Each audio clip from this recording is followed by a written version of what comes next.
Himalaya Quista Pro has superior protein whey. The healthy way to fitness. Gujarat के 2017 के विधानसभा चुनाव में कांग्रेस बीजेपी के तोड़ में 3 युवा नेता लेकर आई। नाम था जिग्नेश मेवाणी, हार्दिक पटेल और अल्पेश ठाकुर। तीनों चेहरों का जादू कांग्रेस को सत्ता तो नहीं दिला पाया, लेकिन बीजेपी को पहली बार 99 सीटों पर धकेलने में कामयाब रहा। हालांकि बीजेपी ने गुजरात की जनता के लिए काम किया हो या नहीं, लेकिन इन 3 चेहरों में आज 2 चेहरे, जिसमें हार्दिक पटेल और अल्पेश ठाकुर शामिल हैं, ने बीजेपी का चोगा पहन लिया है और जिग्नेश मेवाणी अकेले कांग्रेस में बचे हैं, जो बीजेपी से इतने पंगे लेते हैं कि अप्रैल 2022 में तो उन्हें पीएम मोदी के खिलाफ ट्वीट करने पर गिरफ्तारी झेलनी पड़ी।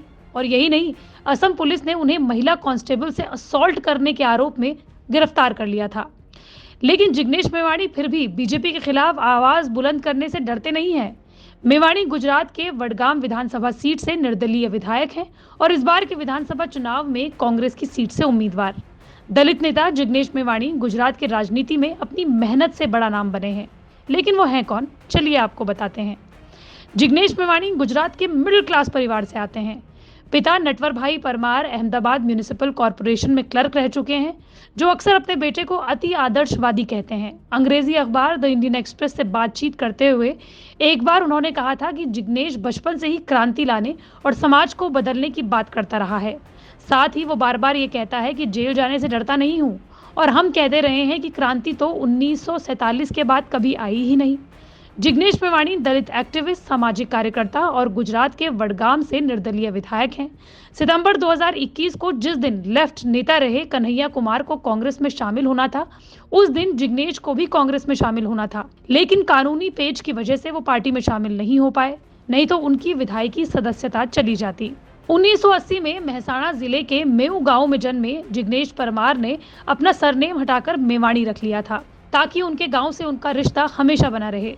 जिग्नेश आज़ादी कूच आंदोलन चला चुके हैं, जिसमें उन्होंने लगभग 20,000 दलितों को एक साथ मरे जानवर ना उठाने और मैला ना ढोने की शपथ दिलाई थी। अहमदाबाद के HK आर्ट्स कॉलेज से इंग्लिश में ग्रेजुएशन करने के बाद मेवाणी ने पत्रकारिता में डिप्लोमा किया, जिसके बाद उन्होंने मुंबई में गुजराती मैगजीन अभियान के लिए 2 साल काम भी किया। यहाँ रहकर उन्होंने गुजरात के गालिब कहे जाने वाले मरीज, जिन्हें अब्दुल अली वासी के नाम से भी जाना जाता है, के काम ने प्रभावित किया। मुंबई से वापस आने के बाद मेवाणी ने वकील और एक्टिविस्ट मुकुल सिन्हा के सामाजिक संगठन जन संघर्ष मंच ज्वाइन किया, जो 2002 के दंगा पीड़ितों के लिए लड़ाई लड़ रही थी। मुकुल सिन्हा से ही प्रभावित होकर मेवाणी ने लॉ की पढ़ाई भी की और आगे चलकर वो गुजरात हाई कोर्ट में प्रैक्टिस भी करने लगे और दलितों के हक के लिए आवाज भी उठाने लगे। जिग्नेश ने दलित आंदोलन के दौरान एक पॉपुलर नारा दिया था, गाय की पूंछ तुम रखो, हमें हमारी जमीन दो। लेकिन जिग्नेश मेवाणी का नाम पहली बार सुर्खियों में तब आया जब 2009 में उन्होंने बीजेपी सरकार पर भूमिहीन दलितों पर गुजरात कृषि सीलिंग अधिनियम के तहत भूमि आवंटित नहीं करने का आरोप लगाया। उनके संगठन जन संघर्ष मंच ने इसके लिए एक सर्वेक्षण किया और 2015 तक वो सक्रिय RTI एक्टिविस्ट बन गए।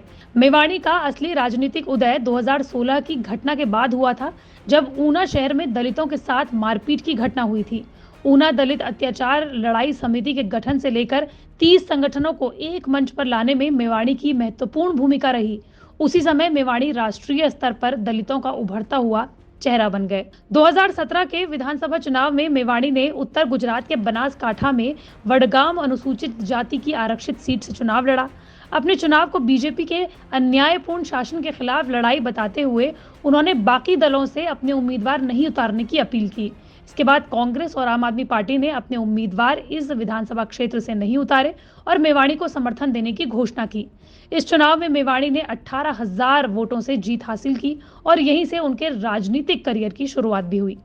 28 सितंबर 2021 को मेवाणी ने कांग्रेस को समर्थन देने की बात कही थी, जब कन्हैया कुमार कांग्रेस में शामिल हुए थे, और अब वो कांग्रेस के उम्मीदवार बनकर चुनाव लड़ रहे हैं। हालांकि उनके कांग्रेस में जाने को लेकर 2 तरह की बात की जा रही है। कई राजनीतिक एक्सपर्ट्स मानते हैं कि नेशनल और गुजरात कांग्रेस इस वक्त नेताओं की कमी देख रहा है और मेवाणी के कांग्रेस में शामिल होने से उनका कद और बढ़ सकता है। हालांकि दूसरा धड़ ये मानता है कि मेवाणी के कांग्रेस में जाने से उनके जन समर्थन में कमी आ सकती है, क्योंकि अब तक उन्हें तमाम दल दलित नेता के तौर पर मानते थे। बहरहाल मेवाणी फिर से मैदान में है और 27 साल के कांग्रेस के बनवास को खत्म करने की पुरजोर कोशिश कर रहे हैं।